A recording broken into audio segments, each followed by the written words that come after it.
Dak, first and foremost, obviously, just talk about the excitement with having CeeDee back on the field. You guys. Yeah, a lot of excitement, obviously, and then just the last 2 days of practice, he looks good. He's ready to go. I mean, obviously, I saw him last week and during the rehab, and probably could have went then, right? Being careful, but he's ready to go.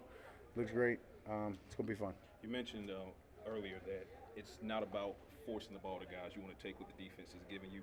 How do you balance that with trying to get CeeDee the targets to help him knock whatever rust he might have on from not playing in the past couple of weeks? Yeah, I think I've alluded to it before. It's as much Shotty and the play caller and right the guys in the game plan's responsibility of putting him in those positions, right where he is, read number one or read number two. From there, it's easy for me, right? Just stay within myself, keep reading the defense the way I've been seeing it, stand within the play. Whoever's open gets it, and as I know, I mean, obviously just from the game plan and the way that they orchestrate it, he'll get his chances. The team has been so up and down this year. That's surprising considering the talent you have overall, not just overall. What are we, 6 games? Mm-hmm. Yeah, 6 games in. Part of it, I think, in the NFL in a sense, right? Talking about, I know I've mentioned the identity before and finding out who we were. And when you're up and down, I don't know if you have that answer quite yet or as quick as you'd want to. But we know our strengths, we know our weaknesses, we know where we've got to grow.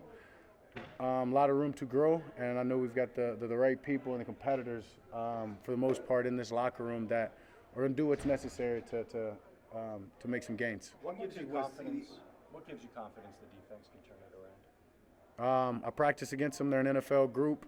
Practice against them all off season. I know the guys as people, not just players, and how they're made up. I know they're as pissed as anybody is. I know their standard, and as a teammate, I got a lot of confidence, and they'll get it going. So from seeing them every day in practice, though, why are they falling short in these games? Yeah, but I'd also have to go back and look at the X's and O's of the other offense, what they're giving them, how they're attacking that.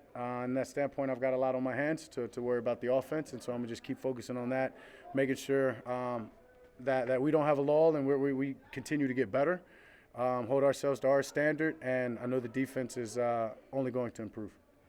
I know you're excited about CeeDee and George together. How much what George has done since when CeeDee was out changed how your play offense going forward? I mean, yeah, a huge amount. I mean, I think just in the past of right, when you line up, we break the huddle. You don't know where CeeDee's lining up, and I think if CeeDee doesn't get hurt, GP's probably just going to be an outside receiver for the most part, having moving forward, him having those games, showing his ability, showing what he can do, showing not only just how he relishes with him getting more opportunities, but he asks for more responsibility.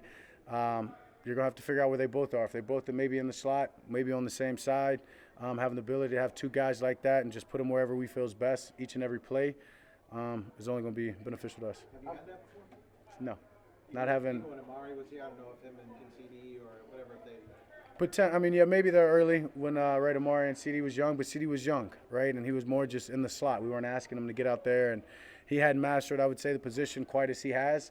And these 2 guys, young guys, are figuring it out and have figured it out and only want to get better and get more responsibility as they can. Does having 2 guys that can kind of line up anywhere allow you to do some things offensively that maybe you didn't think going into the year you could? I mean, I wouldn't necessarily say that we didn't think we could, but it's just electric. I mean, it's electric. You got 2 playmakers like that have the range.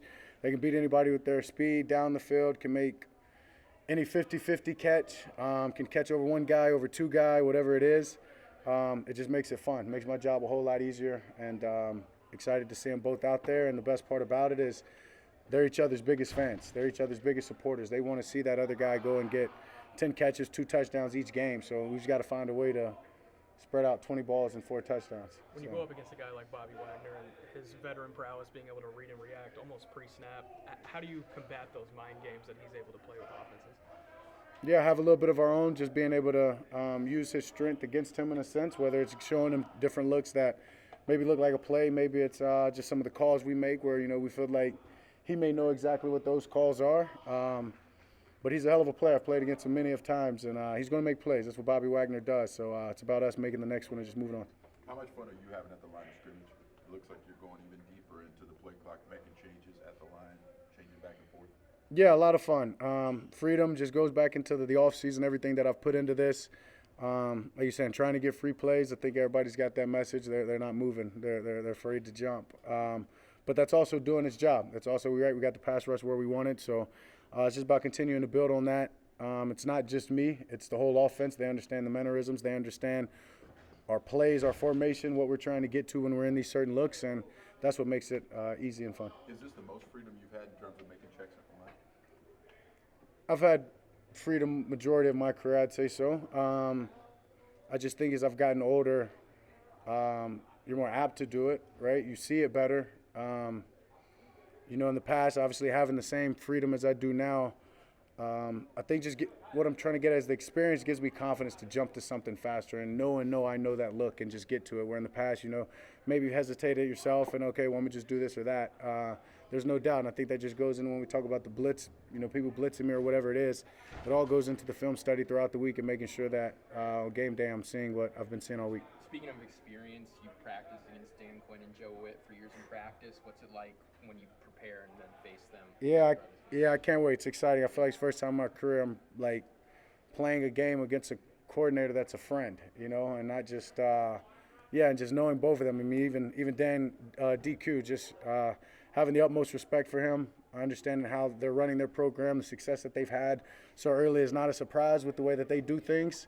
But we've had a lot of back and forth, whether it be in practice, training camps, 2-minute drills, particularly with Joe Witt, that I'm pumped for this one. In what ways has he put his imprint on it, Joe? Because second year in and then, just more personnel guys that. Yeah, he's definitely put his imprint on it. And you can see it when you watch them versus my time going against DQ, certain coverages, playing more than others. I definitely see that's Joe Witt's input, things that he used to throw at me at 2-minute are kind of a base of their normal defense. And so that's exciting. Eberflus talked about the frustrations not only from him, but the players on that side of the ball. What's kind of the message to this team as you welcome in the Commanders, who are 3-3 in such a tight race there in the NFC East? We got to win it. We got to win this game.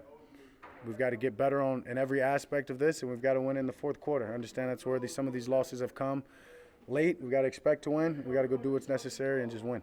You've said that you expect the defense to improve and become more competitive, but the reality right now is they're the worst in the league and you're the best in the league on offense.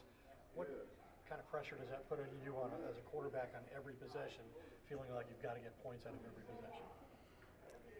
It's my standard. It's our standard. It's what we believe that we can do and what we expect to do. So I don't think it's any added pressure through our defense's early struggles.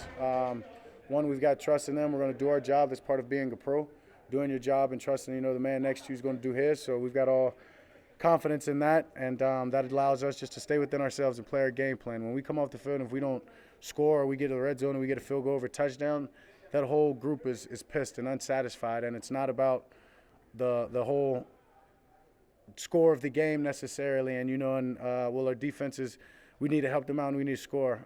No, it's because we expect to, and it's because we have the ability to. And so we're just going to keep holding ourselves to that standard and doing the best we can. Is that realistic, though? I mean, do you have to score every time or feel you need to score every time? No, I damn sure not unrealistic. I feel like I need to score every time. I feel like I need to complete every pass. I would hope the running backs feel like they need to get 5 yards every time they carry.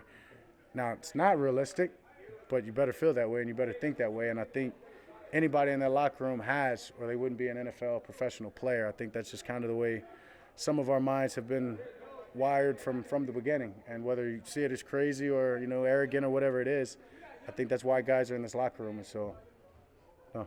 What's Brian like on the headset up until that 15 seconds? Are you a guy that just wants to play and that's it? Or is he giving you reminders, or just like kind of how's that back and forth go with you guys? Yeah, no, he's just giving me the play. Knows I don't really care for reminders necessarily. However, second nature, it's in a play caller sometimes, right? When they call the plays, if there's a couple of checks on it, he might throw that out there. But that's normal at this point. It's not anything he hasn't done through calling it throughout the week at practice. And so my point is, if he's saying something about a play on Sunday, he said it on Wednesday or Thursday. So it's just a part of the play at that point, and I know what I'm trying to get to. Shadi has mentioned an emphasis on the run game this week, a focus on it. How would you as the quarterback be able to help improve from 31 yards last week? Yeah, do my job. Make sure I'm getting us in the right play calls. Make sure I get the right checks.